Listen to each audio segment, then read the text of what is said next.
Hello friends, আজকে একটি নতুন আপডেট দেব একটা বিশেষ ব্যাপারে। সেটি কি teacher recruitment. West Bengal board of primary education মানে West Bengal primary education board একটি নোটিশ জারি করেছে। সেটি যে কি রিক্রুটমেন্ট যাদের স্পেশাল এডুকেশন এর উপর একটি কোর্স আছে, ডিপ্লোমা কোর্স করা আছে, তাদের জন্য সুবর্ণ সুযোগ। এবং টেট পাস না থাকলে কিন্তু তাও হবে, তারা কিন্তু টেট মানে কন্ডাক্ট করবে এ ব্যাপারে।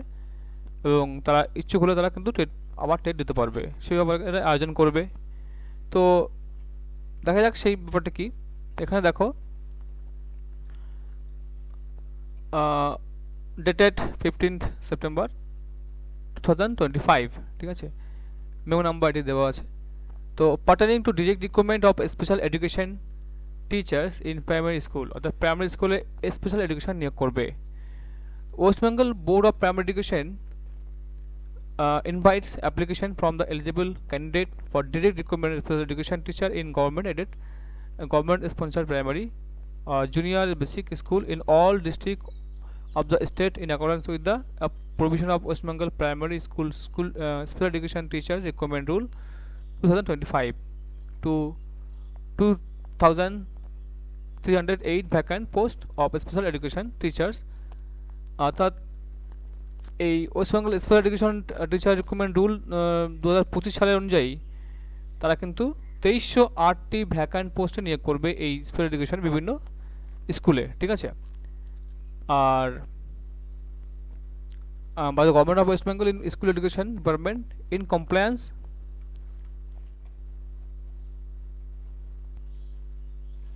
তো সেটি কিসের ভিত্তিতে হবে, কিসের অর্ডারে না, in compliance with the solemn orders of the Honorable Supreme Court of India passed in WBC number ato Rajneesh Kumar Pandey and others, ঠিক আছে, VS Union of Indian others। তো এই যে কেসের মানে রায় অনুসারে কিন্তু এই রিকমেন্ডটি হচ্ছে।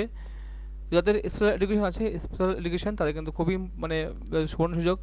কি পোস্টের নাম হচ্ছে কি special education teacher in primary school, ঠিক আছে। স্কেল অফ পে কি আছে, as per extent rule of the government of West Bengal in this regard. অর্থাৎ যেমন করে আর কি যেমন বেতন হয় পশ্চিমবঙ্গের যে বেতন কাঠামো আছে সেই অনুযায়ী হবে। Qualification requirement, the candidate must B a citizen of India, ভারতের নাগরিক হতে হবে। দ্য ক্যান্ডিডেট মাস্ট হ্যাভ থাকতে হবে কি ডিএলএড, ক্যান্ডিডেট কি থাকতে হবে না DLEd in special education from a RCI approve institution. এখানে আরসিআই মানে কি না রিহ্যাবিলিটেশন কাউন্সিল অফ ইন্ডিয়া, ঠিক আছে। তো এটি একটি সংস্থা, সেখান থেকে ডিএড করতে হবে, ঠিক আছে। আর and valid RCI CR number, অর্থাৎ এই সিআর মানে হচ্ছে সেন্ট্রাল রিহ্যাবিলিটেশন রেজিস্টার, এই একটি ভ্যালিড নাম্বার থাকতে হবে, ঠিক আছে। অথবা ডিএলএড থাকতে হবে with a recognise qualification certificate diploma from a RCI approved institution equivalent to DEd in special education and valid CR number. অর্থাৎ যাদের মানে স্পেশাল এডুকেশনের উপরে ডিএড, ঠিক আছে, এই আরসিআই অ্যাপ্রুভ মানে রিহ্যাবিলিটেশন কাউন্সিল অফ ইন্ডিয়া থেকে অ্যাপ্রুভ ইনস্টিটিউট থেকে, এবং একটি মানে রিহ্যাবিলিটেশন কাউন্সিল রেজিস্টার থেকে অফ ইন্ডিয়া থেকে আপনার থাকতে হবে, আপনার সিআরআর নাম্বার থাকতে হবে। অথবা ডিএলএড যারা করেছে সিম্পলি তারা, এবং কি থাকতে হবে না উইথ রিকগনাইজ সার্টিফিকেট মানে কোয়ালিফিকেশান সার্টিফিকেট অথবা ডিপ্লোমা ফ্রম আরসিআই, অর্থাৎ রিহ্যাবিলিটেশন কাউন্সিল অফ ইন্ডিয়া থেকে করতে হবে, সার্টিফিকেট থাকতে হবে, যেটি কিন্তু ইকুইভ্যালেন্ট টু ডিএড, অর্থাৎ ডিএড মতো আর কি কোর্সটি in special education and a valid CR number, ঠিক আছে, ওই একই ব্যাপার, মানে আর কি সেন্ট্রাল রিহ্যাবিলিটেশন রেজিস্টার নাম্বার থাকতে হবে, ঠিক আছে। তো এই দুটি যেখানে থাকলে কিন্তু তারা কিন্তু মানে এই জন্য অ্যাপ্লিকেবল। এবং কী করতে হবে না 6 month training of teaching in cross disability area in inclusive education, অর্থাৎ তাদের কিন্তু একটু 6 মাসের মানে 6 মাসের ট্রেনিং থাকতে হবে। এই হয় ডিএড মানে আরসিআই থেকে ডিএড অথবা এইগুলো এই দুটো কোয়ালিফিকেশন থাকতে হবে যে কোনো একটি। আচ্ছা দেখো কি বলছে, যে if the proposed program cross disability top up courses being developed by RCI as on in service training is not available, অর্থাৎ যদি এই ক্রস ডিসেবিলিটি টপ আপ কোর্সে যদি এই আরসিআই দ্বারা ডেভেলপ না হয় বা পাওয়া না যায়, প্রার্থীর কিন্তু রিকমেন্ডের পরে সঙ্গে সঙ্গে কিন্তু প্রথম সুযোগে কিন্তু করে নিতে হবে, ঠিক আছে? তার সুযোগ দেবে সেই কোর্সটা কিন্তু করে নিতে হবে রিকমেন্ডের পরে, ঠিক আছে? এটা তোমাদের ব্যাপার নয় কোনো। আচ্ছা, medium of instruction, a candidate willing to be selected as special education teacher in any primary school must have the specific subject of medium of instruction, অর্থাৎ যে একজন প্রার্থী যিনি এই টিচার হিসেবে নিয়োগ হয়েছেন পাবেন যে কোনো স্কুলে, তাদের কিন্তু সেই সাবজেক্টের উপর মিডিয়ামের উপরে মানে ভাষা থাকতে হবে, দখল থাকতে হবে। as first or second or third language or at any of the secondary or higher secondary equivalent academic level, অর্থাৎ তার কিন্তু মাধ্যমিক অথবা উচ্চ মাধ্যমিক লেভেলে কিন্তু সেই ভাষা থাকতে হবে, অর্থাৎ বাংলা ইংরেজি যে ভাষা কথা বলবে শিক্ষা দেবে সেই ভাষা কিন্তু থাকতে হবে কিসে না মাধ্যমিক উচ্চ মাধ্যমিকে, ঠিক আছে? যে ভাষা ওদেরকে শিক্ষা দেওয়া হবে মানে স্টুডেন্টদের শিক্ষা দেবে সেই ভাষা কিন্তু তার মাধ্যমিক বা উচ্চ মাধ্যমিক লেভেল মানে পড়াশোনা করতে হবে, ঠিক আছে? এটাই বলা হচ্ছে।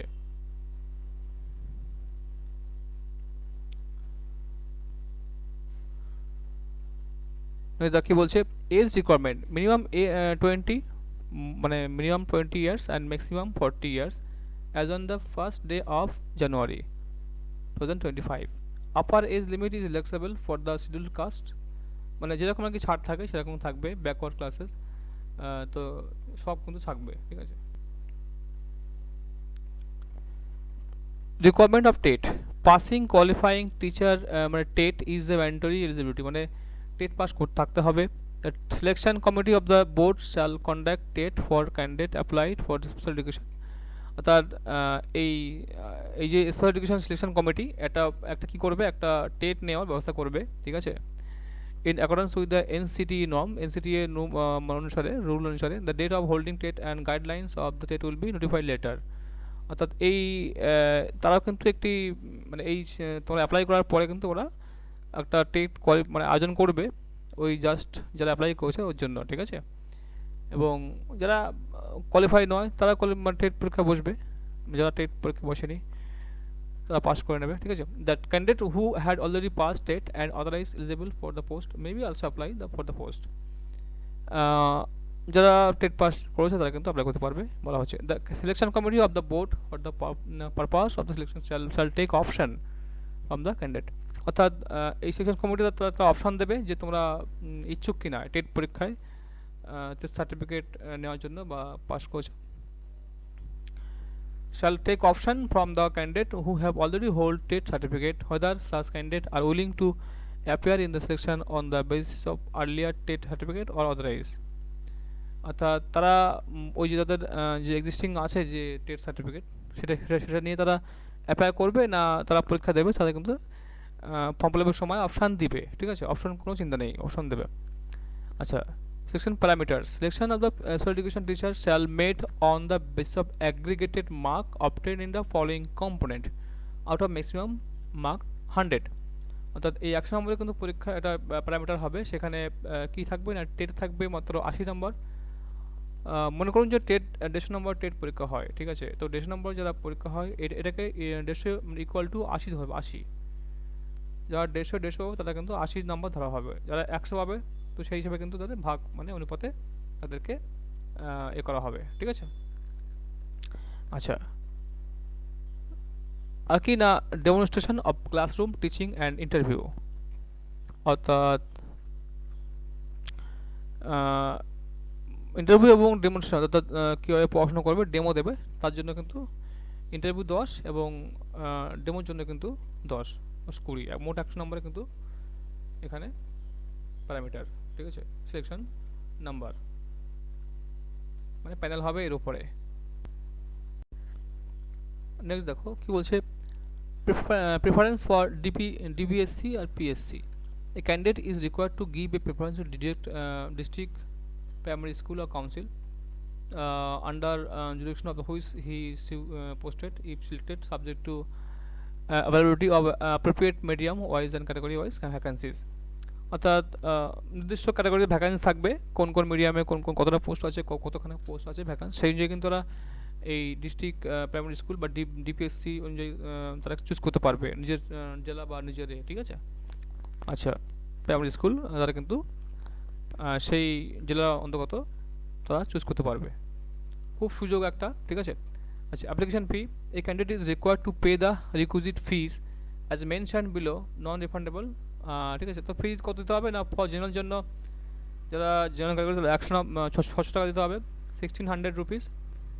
ওবিসির জন্য ওবিসি এ বি রুপি 500, ঠিক আছে, এবং এসটির জন্য কোনো নেই, ST SC DWS physical challenged মানে হ্যান্ডিক্যাপদের কোনো ফিজ নেই, ঠিক আছে। আর the quota for reservation will be applicable as per the extend policy of the government.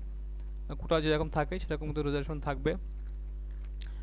Online মোডে পরীক্ষা হবে, অনলাইন মোডে কী হবে, ফর্ম ফিল আপ করতে হবে, ঠিক আছে। পরীক্ষা অফলাইনে হতে পারে, ঠিক আছে। তো অনলাইনে যখন হবে তখন online mode will be notified very shortly, খুব শীঘ্রই কিন্তু নোটিফাইড করা হবে কবে থেকে ফর্ম ফিল আপ হচ্ছে। তো তখন কিন্তু তোমাদের জানানো হবে, যখন ফর্ম ফিল আপ শুরু হবে তোমাদের কিন্তু নোটিফাইড করা হবে। বা তোমরা www. মানে ওয়েস্ট বেঙ্গল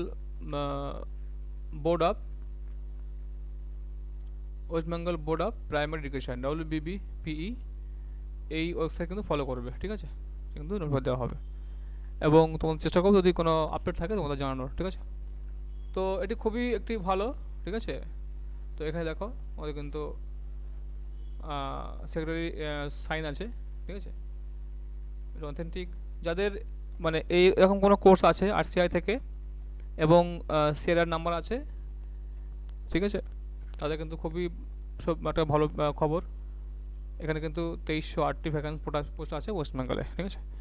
তো এটা কিন্তু যারা কোর্স আছে তারা কিন্তু দেখবে এই স্পেশাল এডুকেশন অফ টিচার এই কোর্সটি করেছে, D.Ed এটা কিন্তু করবে, ঠিক আছে। থ্যাংক ইউ ফর ওয়াচিং, ভালো থাকবে, থ্যাংকস।